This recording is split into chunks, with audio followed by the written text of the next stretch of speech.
Well, I did it. It only took 3 sleep-deprived nights, a mini mental breakdown, and a slight elapse into depression. But I fucking did it. I have a Steven Universe theory. Y'all have been eagerly awaiting one from me, and not gonna lie, I was totes feeling the pressure, but I prevailed and I returned to you triumphant.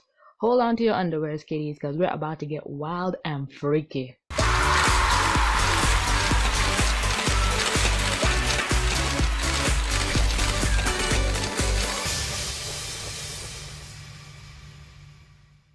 Yo, what is up, my beautiful viruses? TVC here with the Steven Universe theory to end all theories, at least until the next bomb. To anyone new to my channel, hello and welcome to my little insane corner of the YouTube sphere. The motto of this channel is complete and utter randomosity and to strive to forever be weird and different. In this video, I attempt to do the impossible. Create a unique and cohesive Steven Universe theory. Gasp! I know. That is inconceivable at this point. Every possible theory regarding this show has been done, and let's be honest, Steven Universe has reached the point Rabbit Falls did right before Weirdmageddon. Everything has been made, done, and talked about, and I'd rather slice my own wrist than regurgitate the mindless crap everyone else is churning out. Like, for real guys, do these people sit around and have a million of the type of videos they'll upload back to back each week? So what's the current hot topic of Steven Universe theory this week? Pearl covering her mouth over with her hand. I had something I wanted to say on this topic, but it's already been covered, so I decided to do what Tadashi Hadama famously said, and I'm gonna use that big brain of mine and think my way out. Look for a new angle. And then it hit me. Everyone is so focused on why Pearl covered her mouth, who made her cover it, when it happened. But only a few people ask what is it she isn't saying. And I'm not just talking about what she may have saw or whatnot, but I mean the grand scope of things. We're not just gonna think of the why, what, who, and when, but the whole. It's because it doesn't make sense. That's right, we are about to uncover the entire Diamond conspiracy. And to do that, we need to rewind. We need to go back and figure out what the hell is going on, and who better to turn to than my man, the all-seeing oracle that is Ronaldo. But in this case, he offers nothing new to my theory. Side note, he did come from the white diamond mind control theory people had. And also side note, during my research I found out exactly when Steven Universe Save the Light takes place, but I'll tell you towards the end of the video, because right now I'm gonna try and debunk the entire madness that is this show called Steven Universe. Now the reason why this theory is such a hard nut to crack is because a large chunk of the puzzle we need to solve is missing, and no one can truly know what is going on till the missing pieces are fully given. And that's just fancy talk for me saying, do not come back and crucify me if this theory turns out to be wrong. So let's begin. Now at this point, we all can assess that from Bruce Zircon's own deductions that the only person capable of shattering a diamond is a diamond. Like in real life, only a diamond can be used to cut itself, among other things, but you know, there's liberties. So for most people, the likely culprit are either one of the 3 diamonds: blue, yellow, and the yet to be mentioned white. So most people have cancelled out blue for her grieving and are giving yellow the stink eye. But for the sake of equality, I'm gonna give no one the benefit of the doubt and regard everyone as a culprit. And now the question remains, who done did it? Who has the most to gain from Pink Diamond being gone? Is it Blue Diamond, whom with Pink Diamond gone inherits her colonies, scepters, and little trinkets? Or Yellow Diamond, who gets all her soldiers and probable tech? Or maybe White, who gets what? What could White Diamond possibly gain from Pink Diamond being gone? It must be pretty important since Blue already got the land and Yellow got the gems. At this point, I'm pretty much eyeing Blue Diamond with her fake ass crocodile tears. No, I see you weeping and such, making us believe you're sad and everything. I don't trust you. If anything, I believe Yellow is completely innocent because she sort of wears her emotions on her sleeves. I doubt the diamonds are good at hiding their emotions because they are so praised and beloved, it gets kind of boring for them. Which is why Yellow had the best response when FanArt called her Claude. But Blue is a diplomat, kinda like ambassadors, and I don't trust politicians, not even you, Dad. They can pretend I'm fake for the life of them. Just look at her here in That Will Be All. She went from crying to stone cold in a fucking snap. I'm on to you, Blue Diamond. But realistically speaking, putting all bias aside, White is the #1 suspect here. We should have gathered that Rose couldn't have been the one to shatter Pink Diamond because she had no way of getting close to her. Now I know what you're thinking. Pearl could have been the one to do it. But again, no. It couldn't have been Pearl because A, she was an already known traitor at the time, and B, Pearl is right here in Garnet's story. How could Pearl be Pink or White's Pearl when she's clearly seen fighting her? So Pearl also had no way of getting close to Pink Diamond in the first place. Don't believe me? I was gonna make a Steven Universe Gem War Rebellion timeline video, but instead, here. When you check online for timelines of Steven Universe during the war, you get a wonky recount from different sources, but I opted to use that from the Steven Universe Wikia. But in doing that, I have to concede the rose quartz was made on Earth. Ugh. I've never endorsed that theory because we have words right from Pearl's mouth that her, Garnet, and Rose came to Earth. But people argue that Bismuth says she was made right here in the dirt. So I'll just leave that for now. 6,000 years ago. This timeline states that Pearl was in fact created before Rose, and Pink Diamond arrived to Earth with her gems to begin the new colony. Pink Diamond collects humans for a zoo and Pearl witnesses it, also corroborating what I've said in a past video. So it really does seem like Pearl was Pink Diamond's Pearl. 5,750 years ago, the crystal gems are formed. They start resisting homeworld. All known rose quartzes are now recognized as a threat and removed from Pink Diamond's entourage. But Blue Diamond arrives on Earth while Pink Diamond is still known to be alive. So all the events of the answer happened before Pink Diamond's shattering. I am just as surprised as you. And it was also around this time Garnet mentions that Pink Diamond started ravaging the Earth. So at this point we have 2 diamonds on Earth, pink and blue. Coincidence? I think not! But it wasn't until 5,500 years ago, about 250 years later, that the rebellion officially begins. 500 years later, around 5,000 years ago, is when shit really goes down. Pink Diamond is shattered, Jasper is created, the cluster gets made, and Bismuth gets bubbled. Jump skip another 5 centuries, at about 4,500 years, the homeworld evacuation for Earth begins, and the diamonds disperse their corruption song. Now let's unpack everything. We know that Bismuth was bubbled around the same time as when Pink Diamond was shattered, but Bismuth doesn't know about that, so we can deduce it happened before. We know from Bismuth's Rose's religious stance on shattering gems, yet throughout the galaxy she's known for doing that very thing.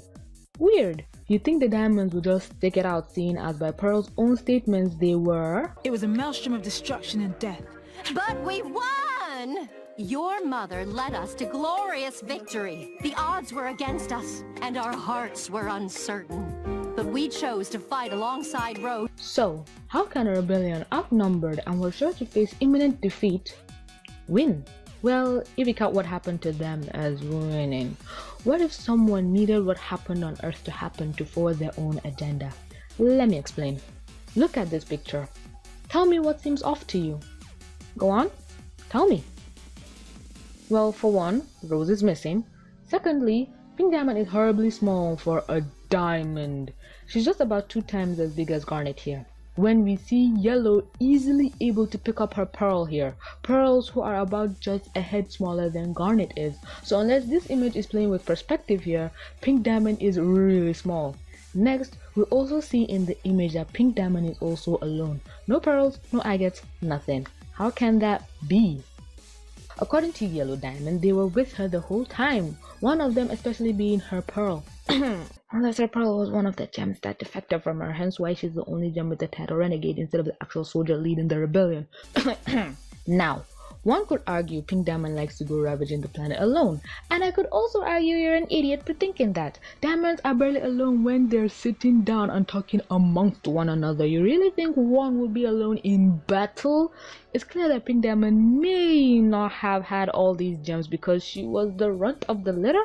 How much of a stretch would it be to believe that Pink Diamond wasn't treated fairly like the other diamonds because she was defective and off color? Oh, come on. You must have made the connection. She's just too small with disproportionate limbs. Come on. I have heard a theory before saying that what if Pink Diamond was defective because she was supposed to be red instead? So I went back to the color spectrum, yes again, and checked the basic color schemes, and it was sort of right. As far as the eyes can see, the three primary colors are red, blue, and yellow. But there's something wrong here. All colors match except pink. She came out wrong. Well, what happens to off colors? Gems that are defective or come out wrong? What happens if they find you? Will be shattered. The off colors have been in hiding for what they claim to be eons. Now, eons don't have an established set of years, but in science, an eon is 1 billion years. Well, I won't agree, but I also disagree. Wait, that's the exact same thing. Anyway, the off colors have been around for ages, and we've seen Homeworld's clear stance against them. What if the off colors have been around before Pink Diamond was created? Because we do know Pink Diamond was very young. So here's the conundrum. When gems are made, they need to be perfect. Those that aren't are shattered because they are useless. But then here comes their new diamond. She's supposed to be red and powerful, but she comes out pink and small, even resulting in using gem destabilizers to fight, when I severely doubt diamonds need those. Like, come on, Hess and I took out the crystal gems and saved the light, no sweat. You really believe a diamond has to do more than blink to take them out? But Pink Diamond is clearly surrounded, and the crystal gems at the time seem to be putting up a fight. It's clear by all indications Pink Diamond was a disgrace, an embarrassment, a diamond that just couldn't live up to the name. And obviously one couldn't shatter a diamond. They were too prestigious and rare. And said Diamond started creating her own brand of off-colored gems, spreading the imperfection, making it a norm and standard. It would explain why she only had one colony, despite all the others having multiple. It would explain why she lived so young, because her existence couldn't be allowed. Rebecca Sugar herself states that she has plans for White Diamond. Now, I don't know about you, but if Rebecca said that, then an ominous future is foreboding, and it is scary. White Diamond is pure, perfect, flawless, the ideal standard for a diamond.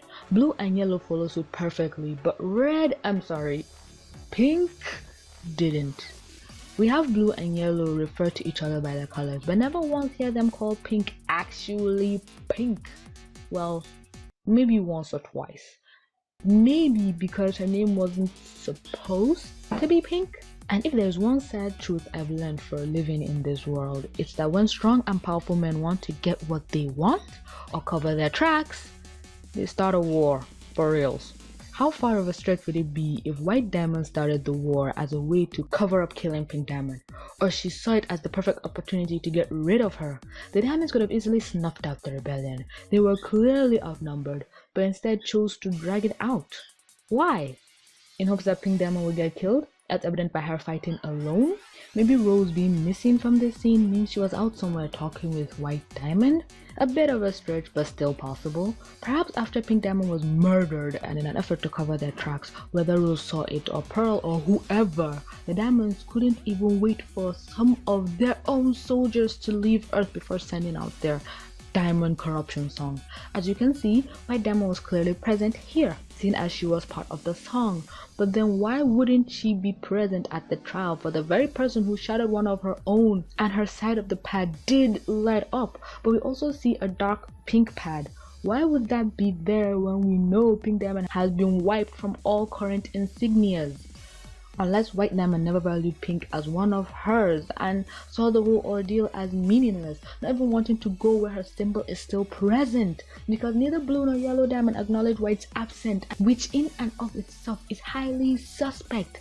Zircon said multiple gems saw rose quartz attack Pink Diamond from the front, but by Zircon's own statement that not only was that impossible, but whoever did it must have a high enough authority to cover it up. That person being a diamond. So what if White Diamond came down and did it? Mind controlled everyone into keeping their mouths shut and saying otherwise, because Rose would be the best person to gain for the murder, and disputes the corruption song to make sure all the gems left behind would never be able to speak of it amongst themselves or even to others. Or better still, she could have just shattered the diamond and went and did the corruption song just to make sure that the gems that were there didn't tell the soldiers that were trying to escape, like Senti. But the timeline doesn't really support that side of the theory, but that's also a thought that someone can think. Which makes one wonder why Pearl was covering her mouth, because it would be very unlikely for her to be near Pink Diamond at that time, and Garnet clearly doesn't know the true gist of things. We also see Pearl really giddy when she once thought Rose never kept any secrets from her. Maybe knowing that Rose is innocent was one of them?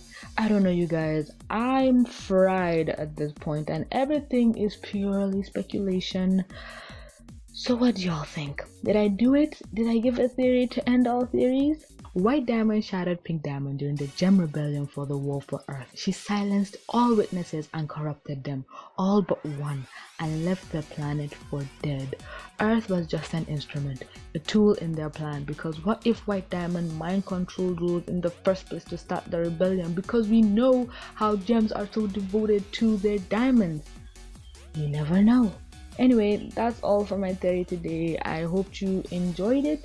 This may be my last Steven Universe theory, guys. I'm thinking of dropping out of the game because, let's be honest, theorizing about Steven Universe has become too mainstream and there are a lot of great theorists out there who can do far better jobs than me. Oh, and also before I forget, since I promised, Steven Universe Save the Light takes place between Crack the Whip and I Am My Mom. That's a little bit obvious, but hey, I just saw it online and decided to share. So yeah, let me know in the comments below what you think of this theory. Do you have any of your own? If I get enough comments with really great theories, I might make a whole video dedicated to reading them out. Anyway, that'll be all from me. I'm gonna go find a rock to decay under, and please, if you're new here, please consider subscribing because I really want to hit 10k subs by the end of the month and 20 by the new year. Help make my dreams come true. And with that, thanks y'all so much for clicking to watch. Please don't forget to read my awesomely well thought out and bone-chillingly inspiring books on Wattpad. Consider supporting me on Patreon. $1 goes a long way to feeding my Clash Royale addiction. I mean buying a new microphone.